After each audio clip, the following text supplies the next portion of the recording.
कहानियों के इस चैनल में आपका फिर से एक बार स्वागत है। अब तुम मायके नहीं जाओगी, कभी भी नहीं।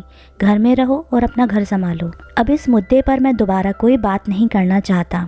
मयंक ने माधवी से दो टूक बात की और अपने ऑफिस रवाना हो गया। माधवी वहीं खड़ी देखती रह गई। उसकी सास गरिमा जी के लिए भी ये बहुत अजीब था। अपने शांत स्वभाव के बेटे को आज अपनी ही नज़रों के सामने पत्नी को डांटते देखा। मयंक ने कभी भी माधवी को मायके जाने से मना नहीं किया। ये पहली बार था कि मयंक ने उसे इस तरह से जवाब दिया था। नहीं तो इतने दिन से मायके जाने के लिए बोल रही थी, पर वो हर बार टाले जा रहा था, जबकि हर बार तो वो उसे खुद ही मायके छोड़कर आता था। आज माधवी जिद पर ही अड़ गई तो मयंक ये जवाब देकर गया। मयंक के जवाब पर गरिमा, जो कुछ भी नहीं बोली, चुपचाप अपने कमरे में चली गई, क्योंकि वो तो जानती थी कि मयंक क्यों मना कर रहा है। इधर सोचते सोचते माधवी वहीं हॉल में सोफे पर बैठ गई। पिछली बार पापा की छमाही में मायके गई थी, उसके बाद मायके जाना ही नहीं हुआ। ये अलग बात है कि मायके से भी किसी ने फ़ोन करके बुलाया नहीं, पर क्या फ़र्क पड़ता है तो उसका मायका ही ना। मम्मी और भाई सब तो हैं, फिर मयंक जाने से क्यों इनकार कर रहा है? जबकि पापा थे तो वो कभी मना नहीं करता था, यहाँ तक कि उसके बाद भी उसने कभी मना नहीं किया। सोफे पर बैठी माधवी इन्हीं सब चीज़ों को सोच रही थी। माधवी की शादी को 5 साल हो चुके थे। मयंक काफ़ी सुलझे हुए इंसान थे। घर में सास गरिमा जी थीं। कभी उन्होंने माधवी पर रोक टोक नहीं की, लेकिन एक ही बात थी जहां वो माधवी को टोकती थीं, वो थी मायके जाने को लेकर। माधवी की शुरू से ही आदत थी, मायका पास था तो हर सप्ताह ही मायके पहुंच जाती थी, फिर सुबह से शाम तक वहीं रुककर आराम से आती। मयंक ने भी कभी इस बात को लेकर उसे नहीं रोका, लेकिन गरिमा जी हमेशा टोकती, बहू ये क्या नियम बना रखा है तुमने? जब देखो मायके चली जाती हो। मुझे तुम्हारा इस तरह से हर सप्ताह मायके जाना पसंद नहीं। लेकिन माधवी एक कान से सुनती और दूसरे कान से निकाल देती। गरिमा जी मयंक को कहती तो मयंक भी हंसकर टाल देता। क्या माँ, अभी सुबह जाकर शाम को तो आ जाती है, फिर क्या दिक्कत है, क्यों मना करती हो? जाने दो। इसके आगे गरिमा जी कुछ नहीं कह पाती। यहाँ तक कि जब बेटी नव्या हुई तब भी यही हाल था। आज नव्या भी 4 साल की हो चुकी थी, लेकिन अभी 8 महीने पहले ही माधवी के पिता की हार्ट अटैक से मृत्यु हो गई। 15 दिन माधवी वहीं रही। उसके बाद हर महीने जो श्राद्ध निकलता था उस पर भी वो गई थी। मयंक भी साथ किया था, लेकिन छमाही के बाद अचानक ऐसा क्या हो गया कि मयंक उसे मायके नहीं जाने देता था। आजकल मम्मी भी फ़ोन पर ठीक से बात नहीं कर पाती। क्या पता दोनों भाभी मम्मी को ठीक से रखती भी हैं या नहीं। ऊपर से मयंक का ये व्यवहार। सोचते सोचते माधवी जब किसी नतीजे पर नहीं पहुंची तो मन ही मन खुद ही निर्णय लेकर खड़ी हो गई। आज तो चाहे कुछ भी हो जाए, मैं मायके जाकर ही रहूँगी। आखिर मुझे अपनी मम्मी और दोनों भाई भाभियों से मिलने का हक है। मयंक इस तरह मुझे मना नहीं कर सकते। सोचते सोचते माधवी कमरे में चली गई और फिर तैयार होकर बाहर आ गई। तब तक गरिमा जी भी बाहर आ चुकी थी। उसे तैयार देखकर गरिमा जी ने पूछा, बहू तुम कहीं जा रही हो? जी माँ जी, मैं अपने मायके जा रही हूँ। मम्मी से मिले बहुत दिन हो चुके हैं तो उनसे मिलकर जल्दी ही आ जाऊँगी।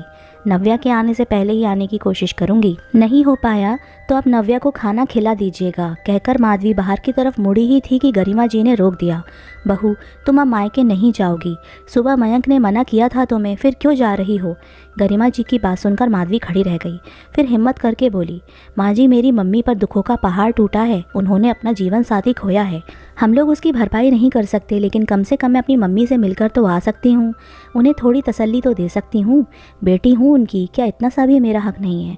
इतने दिन हो चुके मुझे उनसे मिले हुए। हर बार आप लोग कुछ ना कुछ बहाना बनाकर मना कर देते हो, पर आज तो मैं ज़रूर जाऊँगी। माधवी जिद पर आते हुए बोली, बहू इतनी जिद अच्छी नहीं होती। मयंक ने मना किया है ना, चुपचाप घर पर रहो। नहीं मैं जाऊँगी, आज तो मैं ज़रूर जाऊँगी। बस कहकर माधवी ज़बरदस्ती घर के बाहर निकल गई।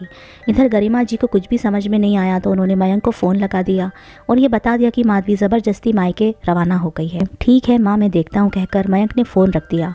इधर कुछ देर के बाद माधवी अपने मायके पहुँच गई, लेकिन घर पर ताला लगा हुआ था। उसने मम्मी का फ़ोन ट्राई भी किया, लेकिन मम्मी ने फ़ोन उठाया नहीं। तभी वहीं पास में रहने वाले उसके चाचा जी ने उसे देख लिया और उसे आवाज़ लगाकर बोले, अरे माधवी बेटा, घर पर कोई नहीं है, इधर हमारे यहाँ जाओ। चाचा जी की बात सुनकर माधवी उनके घर चली गई। जब वहाँ गई तो चाची जी ने चाय नाश्ता परोसते हुए कहा, अरे माधवी बेटा, आज तो बहुत दिनों के बाद आई। अब तेरी सास की तबीयत कैसी है? चाची जी की बात सुनकर माधवी हैरान होकर बोली, मैं समझी नहीं चाची जी। अरे तेरी सास सीढ़ियों से गिर गई थी ना, इसलिए तो तू इतने दिन से नहीं आ रही थी। उसी के बारे में पूछ रही हूँ। अब तो तेरी सास ठीक है ना? चाची जी ने उसे समझाते हुए कहा। सुनकर माधवी हक्की बक्की रह गई। भला उसकी सास को कब चोट लगी?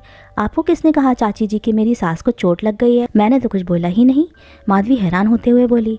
तभी चाचा जी बीच में बोल पड़े। अरे छमाही के 2 दिन के बाद जब प्रॉपर्टी का बंटवारा हो रहा था और पेपर्स पर तुम्हारे साइन चाहिए थे, उस समय तुम्हारे भाइयों ने ही बताया था। हमने तो कहा भी था कि हम मिल आते हैं, लेकिन उन्होंने कहा कि माधवी पर वैसे ही काम का वजन ज्यादा है, ऐसे में वहाँ जाने से उन्हें परेशानी हो सकती है। प्रॉपर्टी का बंटवारा ये कब हुआ? सुनकर ही माधवी का दिमाग घूम गया। तभी चाची जी बोली, पर एक बात मुझे समझ में नहीं आई माधवी, तूने पूरी प्रॉपर्टी पर से अपना हिस्सा छोड़ दिया, यहाँ तक कि उस प्रॉपर्टी को भी छोड़ दिया जो तेरे पापा ने तुझे ये कहकर दी थी कि ये नव्या के लिए है। सुनकर ही माधवी को कुछ भी समझ में नहीं आ रहा था कि वो क्या करे और क्या बोले।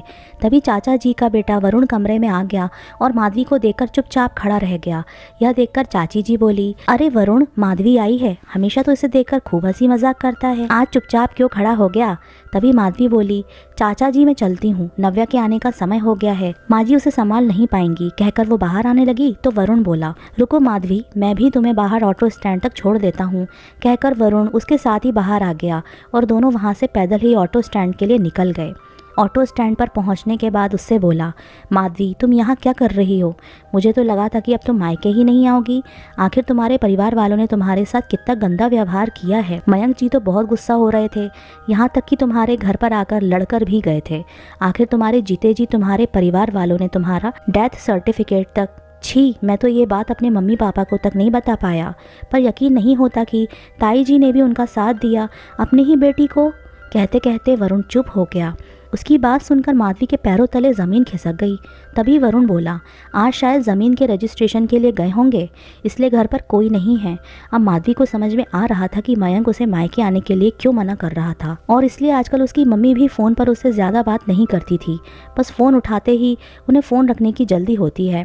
माधवी को कुछ भी समझ में नहीं आया तो उसने अपनी मम्मी को दोबारा फ़ोन लगा दिया, लेकिन इस बार उसकी मम्मी ने फ़ोन उठा लिया। अरे माधवी बेटा, मैं अभी मंदिर आई हूँ, तुमसे बाद में बात करती हूँ। कहकर वो फ़ोन रखने ही वाली थी कि माधवी ने कहा, मम्मी मंदिर में हो ना, तो अपनी मरी हुई बेटी की आत्मा की शांति के लिए भी भोग ज़रूर लगा देना। सुनते ही कुछ पल के लिए उसकी मम्मी बिल्कुल शांत हो गई।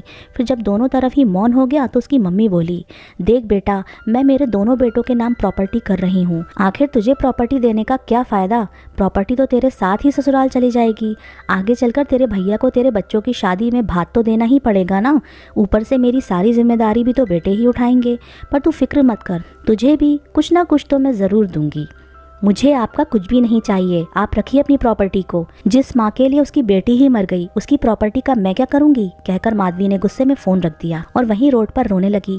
वरुण उसे चुप कराने की नाकाम कोशिश करता रहा। तभी मयंक वहाँ आ गया। मयंक को देखकर माधवी उसके गले से लगकर खूब रोई।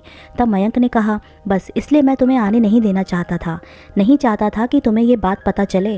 पर तुम फिक्र मत करो, मैंने डिसाइड कर लिया है कि मैं इन लोगों के खिलाफ कोर्ट में केस करके रहूँगा। नहीं, कोई ज़रूरत नहीं है उन लोगों पर केस करने की। कुछ नहीं चाहिए मुझे उन लोगों का, मुझे उन लोगों की शक्ल भी नहीं देखनी। सोच लूँगी कि जहाँ मेरे पापा ख़त्म हो गए वहाँ मेरा मायका भी ख़त्म हो गया। मेरे लिए मेरा पति और मेरा परिवार ही काफ़ी है। आखिरकार माधवी मयंक के साथ वापस अपने घर आ गई।